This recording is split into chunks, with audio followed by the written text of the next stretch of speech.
Hey everybody, it's Jason Blaha here, and it's time for the Q&A, so let me go ahead and put my hat on, and let's knock this out.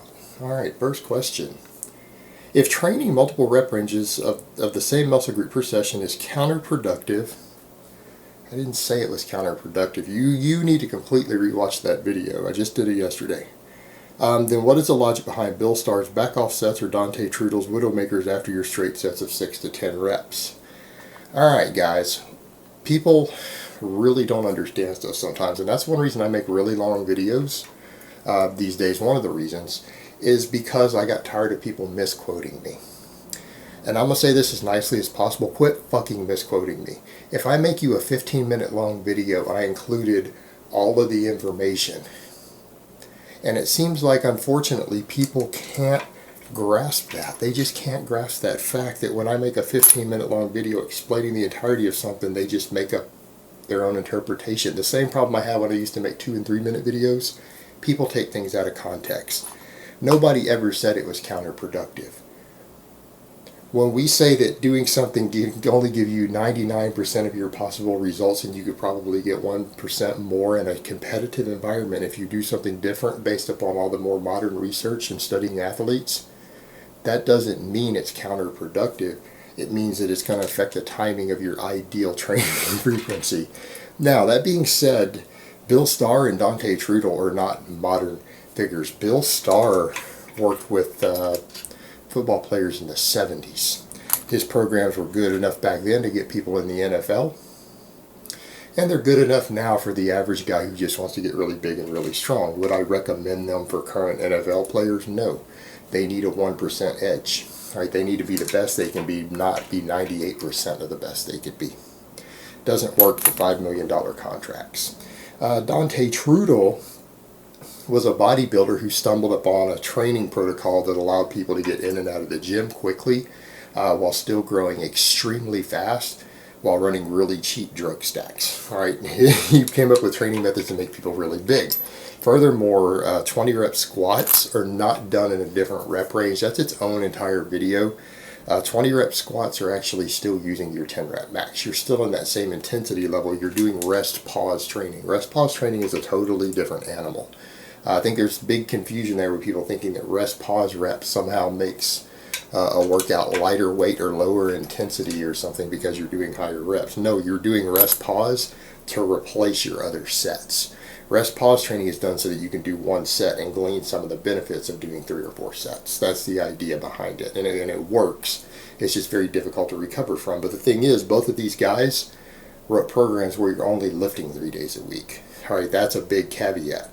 A lot of ideal training when you're trying to maximize training performance to clean that 1% advantage in a competitive environment, sometimes you need to train more than 3 days a week. These are 3-day-a-week training programs that they're doing. Totally different animal. All right, next question. Hi, Jason. I was just wondering if the fat-free mass index is 25, wouldn't LeBron James and Cam Newton be considered enhanced? LeBron is 6'8", 270, Cam is 6'5", 255, and both have claimed a body fat of less than 10%. Is it possible they and similar athletes just gifted genetically, or are they on something that is not traceable, etc.? Thanks, Jason. Alright, some big confusion there. You're clearly new to my channel. If you think there are any natural elite level athletes with $1 million plus contracts in the world, you've been sipping some serious Kool-Aid. To be at that level in any sport, you have to be very genetically gifted, you have to be very hardworking, and you have to be on whatever drugs everyone else you're competing with is on. Alright, that's just a reality. If you take any one of those 3 legs out, you don't get a $3 million contract. That's the real world. So to even ask if an elite athlete is on drugs, I say this over and over, all elite athletes are on drugs. Don't listen to any bullshit when they tell you otherwise. Right? That's reality. When there's money involved, records involved, anything like that, people can and will use drugs, and those who can't use the drugs, won't use the drugs, can't figure out how to pass a drug test, they don't make the cut. They're not competitive because someone else just as gifted and just as hardworking is going to use something and beat them. And when there's this type of money involved, there are usually medical doctors involved helping them. Now the other thing is, don't believe people's body fat percentage claims that aren't from a DEXA scan. You see people all the time. I got tested in a bod pod. I got my skin folds and I'm 7% or 8% body fat, and they're 12% when you look at them. They're 13%.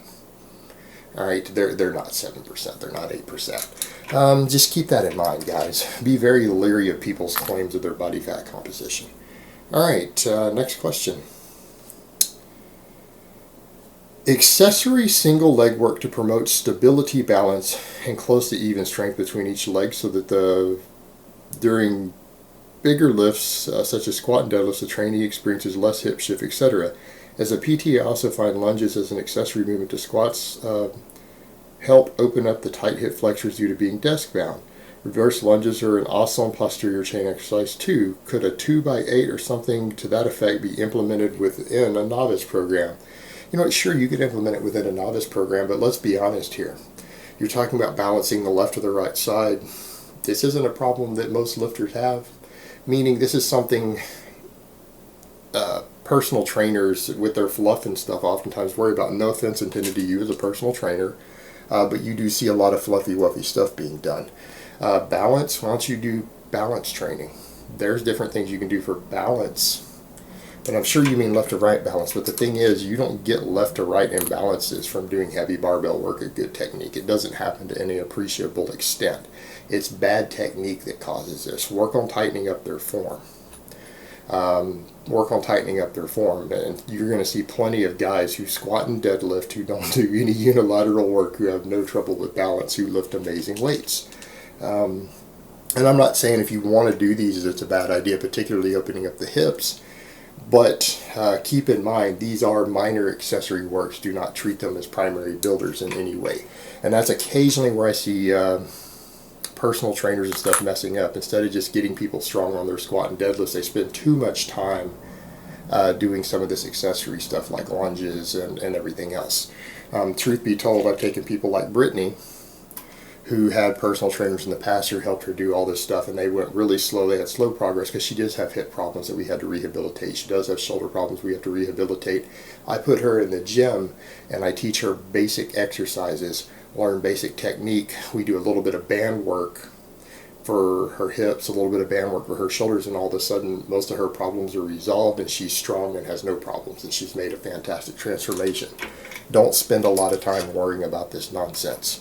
Yeah, it makes you look better as a trainer because you're having people do something more interesting and different, but it doesn't mean your clients are going to get the best results. Put your efforts where it's going to get the best results, even if it seems basic. That really is where people are going to benefit the most. Honestly, though, hip problems and mobility problems I feel like are better resolved using specific things for that. You don't necessarily need to spend a lot of time trying to find specific exercises to help with these things. And I personally, again, a lot of trainers are going to go, oh my God, he said that. I think lunges are kind of worthless personally. Squat and deadlift, problem solved. I found most people can be fixed that way. But again, when you're dealing with mobility issues from being desk bound, you need to do specific mobility work to address these problems. Then again, you're going to get better results if you just focus on things specifically to correct those things rather than incorporating fluffy exercises for it. All right, now that I've offended all the personal trainers, next question. Is there ever a point deviating from full body 3 times a week and training to a lesser frequency, such as upper lower, is beneficial due to recovery not keeping up with strength? All right, tricky question. You know what? For most people, no. For most people, you're never going to see faster gains deviating from full body 3 days a week. The only exception being if maybe you're trying to push the bleeding edge with ultra high frequency, but you're still doing full body. You're performing the same exercises. All right, for people who want to do really high volume training, who reach a strength level to where their tonnage and their workload can exceed their recovery when they do high volume training, yeah, you might have to do that to space things out so that you end up hitting each basic lift only twice a week and you end up with an upper or lower. That's one method of doing it, but you don't necessarily have to do it as a split either. In fact, in my opinion, for people who are doing it for any reason other than purely cosmetic, there's no need to split things up. If you're trying to keep someone fit and athletic, You can have days where you focus on certain exercises, but I still wouldn't deviate people away from full body training overall. Again, you're looking at a very specific niche to where you're going to things like upper lower, and it has to do with usually when you're dealing with athletes. Like my intermediate off-season program is an upper lower split. Why? Because it's for athletes who are trying to bulk up, who are usually in the off season. They're trying to gain muscle and strength as quickly as possible, and they're needing to do high workloads. These are people who are strong enough, and in fact I don't recommend anyone run that intermediate program until they are strong enough to hit all the numbers I recommend for maxing out on my novice program, meaning they should be able to bench 2 plates aside for 5 reps, squat 3 plates aside for 5 reps, deadlift 4 plates aside for 5 reps. All right, then they're strong enough to even run an intermediate program like my off-season intermediate linear hypertrophy program. It is one of those splits, but it's also for people who are trying to maximize size and strength as some sort of competitive athlete. Again, football player, field athlete, wrestler, whatever it happens to be. For most people, you may not have a need to push that bleeding edge, and you're probably going to do better off with full body 3 times a week. People who have normal lives outside of their lifting endeavors or competitive endeavors are still probably not going to really want to do enough training volume to need to deviate things like that. Like, I don't even train that way. So just throwing that out there, I still do full body. But my full body could consist of clean and push press, and that might be the only exercise I do that day. Or I deadlift and do some chin-ups, and that's all I do that day. So again, it can vary a lot. Mileage may vary depending upon what you're doing. All right, next question. Thoughts on cortisol to testosterone ratio. Supposedly a Russian coach claimed that T levels drop after 30 minutes to an hour and cortisol levels rise, but another school of thought that says bullshit. It all depends on your activity level. The Russian coach just said that so he could train multiple times per day with his athletes so he could keep an eye on them. Yeah, the latter is true. He's doing that so he can keep an eye on his athletes. He can watch what they're doing. He can dictate what's going on in their lives to make sure that they're focused. Now, that being said, what's the research say? I will ask you, what does the meta-analysis say? Because if you're asking about testosterone and cortisol, I know that you've looked at studies. You had to have looked at the basic research. All right, the basic research out there tells us that testosterone levels post-training have 0 measurable correlation with muscle growth. None at all. So whether it goes up or down or how much doesn't affect how much muscle someone's gaining from weightlifting at all, ever. So yeah, it fluctuates. Testosterone levels can fluctuate up and down after training. Absolutely. Does it affect your muscle growth? No. What does affect muscle growth, the only hormone that we have noted that is produced as a result of training that affects muscle growth positively, is cortisol. Now, that's going to be hilarious because people try to take cortisol blockers and everything. If they worked, they would be fucking you. And I don't mean that mildly. They would be fucking you. You wouldn't gain muscle mass. You wouldn't gain muscle from working out. You would turn into a no-gainer. What we have found is that there was a strong correlation, and this is what meta-analysis has determined. If you don't know what meta-analysis means, look that up. That's usually your highest degree of evidence for something that we have in science. So a meta-analysis means they look at like 30 different studies and look for the trends, and if there was any study that didn't match the trends, they try to explain what went wrong in that study or why it didn't match the trend, what happened. And they look at the studies and see what the majority of them say, and they rank those studies as far as the overlap based on how good the evidence was and how the study was conducted, if it eliminated variables best, if the conclusions were right, how the data was gathered, and they try to find trends among the best studies. And what has been found is that cortisol, the higher cortisol spikes after you lift weights, usually the more muscle you gain. There was a correlation found there. It was a pretty strong correlation. In other words, harder training that produces more stress hormones breaks down tissue proteins. It turns them into glucose. It starts turning amino acids in your muscle tissue into glucose for fuel. It is a negative catabolic response. It's bad. But your body responds because you've subjected it to this stress that elevated cortisol in the muscles by realizing that it needed to push back in an equal and opposite direction to boost anabolism in that muscle. So actually, that's the tissue breakdown. It's not tearing down a muscle fibers, it's chemically cleaving muscle fibers. It's not tears that you're trying to induce. It's your body cannibalizing its own muscle tissue for fuel because it doesn't have enough fuel available to train, to handle what just happened to it. It disrupts the tissue proteins. Your body responds by realizing it doesn't have enough tissue proteins there. It doesn't have enough fuel there. So it starts building more tissue proteins. It starts building better glycogen stores in the muscle tissue. It goes in the other direction. All right, next question.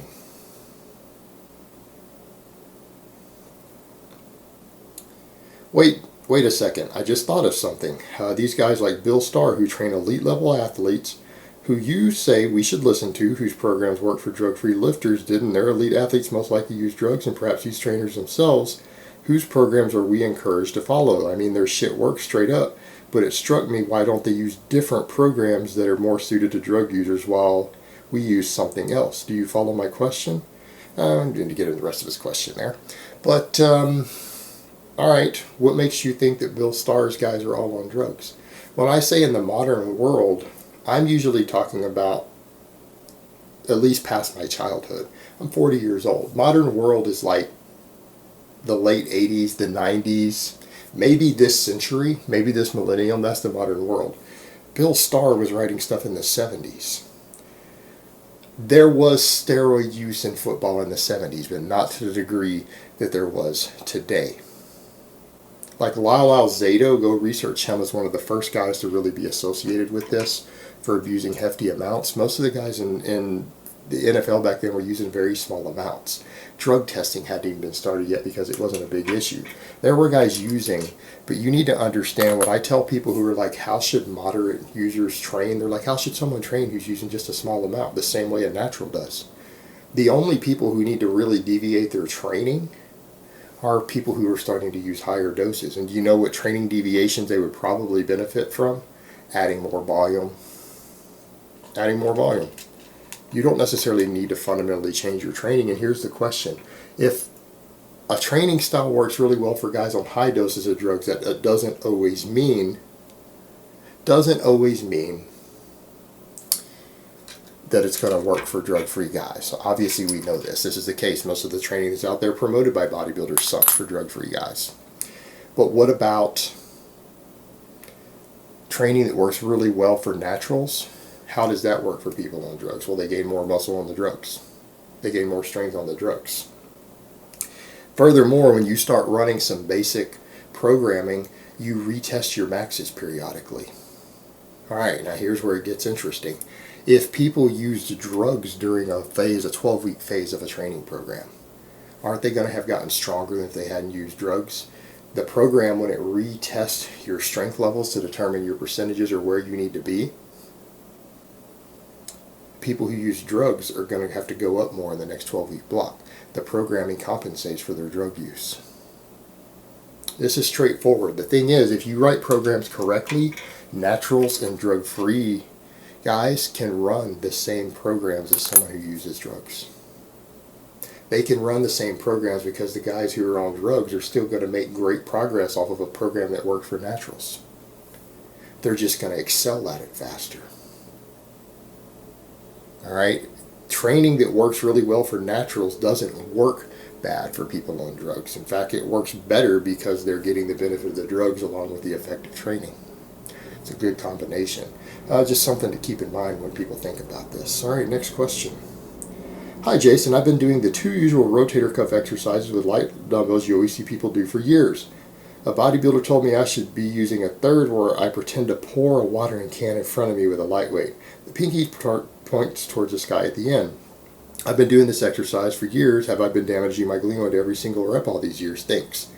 Yes, you probably have. And as a general rule, a lot of mine guys, when you see a bodybuilder do something or they tell you to do something, you should probably run fucking screaming from it. Because we just talked about Bill Starr there, right? What did Bill Starr always say about bodybuilders? The average professional bodybuilder isn't qualified to coach a high school football team in the weight room. They're not qualified. Don't listen to bodybuilders. Fucking ignore them. They will teach you the stupidest, most dangerous shit. There's a reason these guys always get busted up. They look like bodybuilders because of their drug use and their genetics. Their training knowledge is oftentimes bad. And I'm not saying all bodybuilders, but if a bodybuilder is the person telling you to do something, be skeptical. If anyone tells you to do something, be skeptical. Research it. But particularly these motherfuckers, in my experience, they give bad advice. I'm not saying a regular guy who has no experience in the gym doesn't give just as bad of advice. But research what they're saying a little bit. But as far as damaging your shoulders go, did it damage your shoulders? Probably, may have. But you know what? If you quit doing it right now, it's going to stop damaging them. And you might be able to rehabilitate whatever you've done. So just quit doing it. If you find out something can be harmful to you and you've been doing it all this time, quit doing it. It's like the people who say, well, you know, I was going to quit smoking, but I've been smoking for years and the damage is probably already done. No, you stop doing more damage. If you quit now, you'll probably live longer. Probably lower your chances of getting cancer and heart attacks if you just go ahead and quit. It's pretty simple. Alright guys, but that's really all I have to say on that today. I hope it's been informative, and I will talk to you guys next time.